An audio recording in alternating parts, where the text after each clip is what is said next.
So you probably have heard this many times. Docker runs container. But what exactly is a container?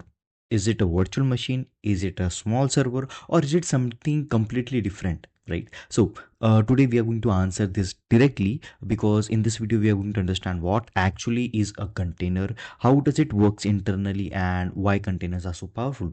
So before even we move forward, just wanted to give you a quick recap that Docker works with images and container. So here let us understand the relationship between images and container. So images are the blueprint through which containers are created, and containers are the running instance, right, that we actually see and we can actually experience the application.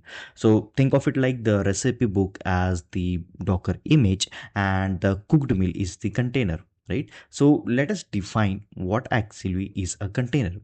So, Docker container is the running instance of Docker image. It is a lightweight environment where the application runs with its code, with its dependency, with its library, and with its runtime. So, everything that you require to run an application is present inside a container. Now, let us take an example. Think of container like a shipping container, where inside the container you pack your goods, you pack your boxes, you pack your equipments, and the container protects everything and allows it to move it easily, right? So the container protects everything and it will allow us to ship it from place A to place B, and Docker containers does do the same thing and it apply the same application over here, right? So so basically they package everything and they package it in such a way that it can run the software everywhere. Now, what happens when a container start, right? So let's say you are running an nginx image, that is a service image that runs in the background. So you probably have executed the command docker run -d nginx, where -d stands for as a daemon process that it will tell Docker that to run it into the background, or else your console will get occupied. Okay, so let's say you executed docker run -d nginx. Now, what Docker performs, it performs several operations that we are going to discuss. So the step one would be it will pull the image. So Docker downloads the image, whether if you specify the tag, it will download the latest image. If you don't, so basically when you specify the tag, it will download the specific image. If not, then it will pull the latest image, right? So basically it will first check into your local machine. If that image is not present, then it will pull from the Docker Hub. Now, after the image is pulled, the step 2 would be to create the container. So Docker will create the container using that image, right? And that container will have its own file system, it will have its own network, it will have its own space, right?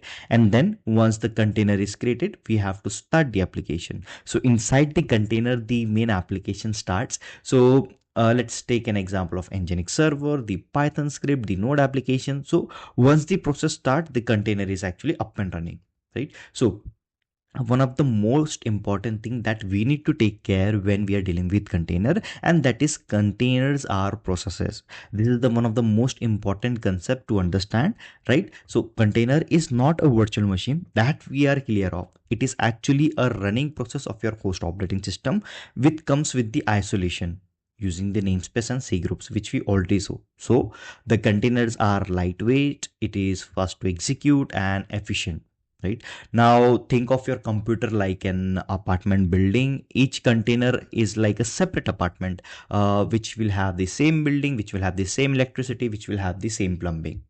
So there will be same things for everything, but each apartment is isolated, right? Now let us understand the life cycle of the container. So container go through the different phases, right? So typical life cycle of the containers are: first the container is created, then the container is executed, it is in running state. Now then post is optional, because that is something that we do from our end. So the container is in running state, and the container stops, and the container is deleted. So we discussed the stages in detail earlier. So remember, containers exist only while the process are executed. And that's why I said in the previous slide that containers are the processes, right?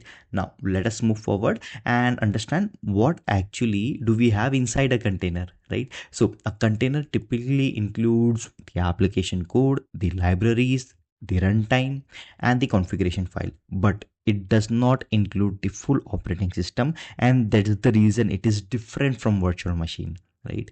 So containers share the same host kernel, and that is why containers are so lightweight, so that it will spin up in an instance, right? Now, let us take the recap. So in this video, we saw what actually is a container. So container is a running instance. We saw the container package. Container is equals to the package of the application and dependency. Containers runs on the isolated processes, and containers share the same operating system, and containers are lightweight and fast. So it is very important to understand this foundation of the Docker, because Docker is all about images and container, and today we cleared the concept of container, right? So now that you have clear understanding of what Docker container is, let us move forward. In the next video, we are going to see the life cycle in action by performing the operations into the console. So yeah, that was all, and I will see you in the next one. Thank you very much and keep learning.